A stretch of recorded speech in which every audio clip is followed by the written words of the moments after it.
আসসালামু আলাইকুম, আশা করি সবাই ভালো আছেন। তো আমি আজকে আপনাদের মধ্যে যেই ভিডিওটি নিয়ে এসেছি এটি হচ্ছে আমার বারান্দা বাগানের মরিচ গাছের ভিডিও। তো আমার মরিচ গাছগুলো এর আগে আপনাদেরকে দেখিয়েছিলাম। তো আজকে হচ্ছে মরিচ গাছ থেকে পাড়ার দিন। গাছে মাশাআল্লাহ অনেক মরিচ ধরেছে। তিনটা গাছে 3 রকম মরিচ ধরেছে। তো মরিচগুলো আমার সাহেব বলছিল কয়েকদিন যাবতই পাড়ার কথা। তো আমি আর পারিনি। আমি ভাবলাম যে শুক্রবার না হয় শনিবার দিন আমার সাহেব পারবে নিজে হাতে, যেহেতু উনি গাছটা লাগিয়েছে আর যত্ন করেছি। শুক্রবার দিন আর বিভিন্ন ঝামেলার কারণে মরিচগুলো পারা হয়নি। তো শনিবার দিন আজকে আর কি আমার সাহেব বিকালবেলা বলতেছে যে চলো আমরা দুইজনে মিলে মরিচগুলো পেরে ফেলি। মরিচগুলো পেকে যাচ্ছিল, মানে একদম পাকেনি, একটু একটু কালার আসছে আর কি। যে মরিচগুলো যে সবুজ থেকে একটু কালো হয়ে যায় পাকা শুরু করলে, তো একটু কালো কালো হয়ে গিয়েছিল আর কি মরিচগুলো। তো আমার সাহেব দেখতে পাচ্ছেন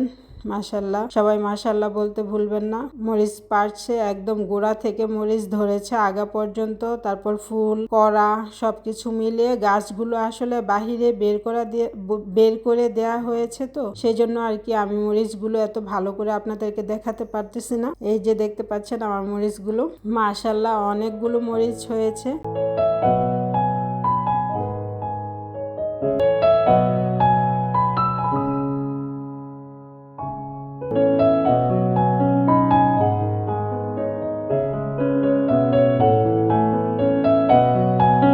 এই যে 3 গাছে 3 রকম মরিচ, একটা গাছে ধরেছে লম্বা মরিচ, আর একটা গাছে ছোট ছোট মরিচ, আর একটা গাছে হচ্ছে একটু সাদা সাদা ধরনের মরিচ আর কি। তো ভালো লাগলে অবশ্যই লাইক, কমেন্ট ও শেয়ার করে গ্রামীণ হ্যাসেলের পাশে থাকবেন। আর যারা ইউটিউবে ভিডিও দেখেন তারা অবশ্যই সাবস্ক্রাইব করতে ভুলবেন না। আল্লাহ হাফেজ।